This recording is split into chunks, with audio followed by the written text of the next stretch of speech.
भोर तालुक्यामध्ये भोंगोली नावाचं एक गाव आहे आणि या गावामध्ये एक सबस्टेशनचा एक इश्यू होता, ज्याच्यासाठी रविवारी एक मोठं आंदोलन भोर तालुक्यात भोंगोली गावात झालं होतं आणि त्याच्यासाठी सगळेच गावकरी, म्हणजे ह्याच्यात कुठलाही पक्ष नाही, आम्ही भोरकर म्हणून सगळे जे भोर तालुक्यावर प्रेम करणारे सगळे लोक, असे आम्ही सर्व पक्षीय लोक माननीय मुख्यमंत्र्यांना भेटायला आले होते. सविस्तर चर्चा झाली आणि पुन्हा एकदा बसायचं आमचं ठरलंय. त्याच्यामुळे आता पुन्हा एकदा मुख्यमंत्री कधी बोलवतील तेव्हा पुन्हा एकदा आम्ही चर्चेला बसणार आहोत.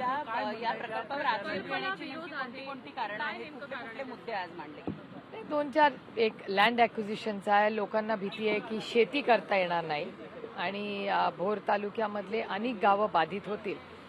त्याच्यावर पूर्णपणे अभ्यास करून कलेक्टरांनाही आदेश दिलेले आहेत माननीय मुख्यमंत्र्यांनी की या सगळ्याचा एक रिपोर्ट त्यांनी तयार करावा.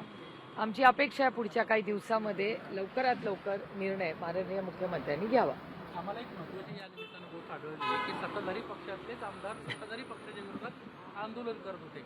नेमकं काय त्यांच्या हात लागलेलं आहे आणि सरकारनं आश्वासन काय दिलं आहे? ह्याचं प्रश्नाचं उत्तर तुम्हाला त्यांनाच विचारायला लागेल, कारण का संग्रामदादा थोपटे आज भारतीय जनता पक्षात आहेत.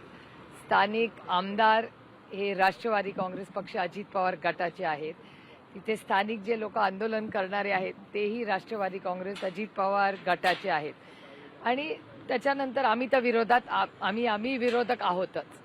त्याच्यामुळे हा एक जरा गमतीशीर प्रश्न आहे. पण एका गोष्टीचा मला आनंद आहे की संग्रामदादा असतील किंवा अजित पवार गटाचे लोक असतील, हे सगळे यावेळी आमच्याबरोबर उभे राहिले, ह्याच्याबद्दल मी त्यांचे जाहीर आभार मानते.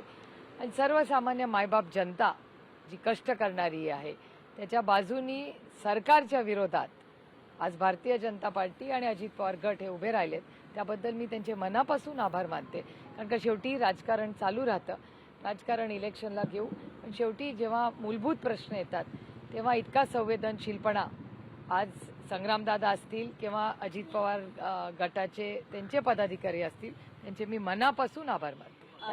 रस्त्यावर त्यांचा आवाज मोठा होता, जसा आवाज त्यांचा रस्त्यावर होता आंदोलनाच्या दरम्यान, तेवढाच आवाज या बैठकीमध्ये होता का?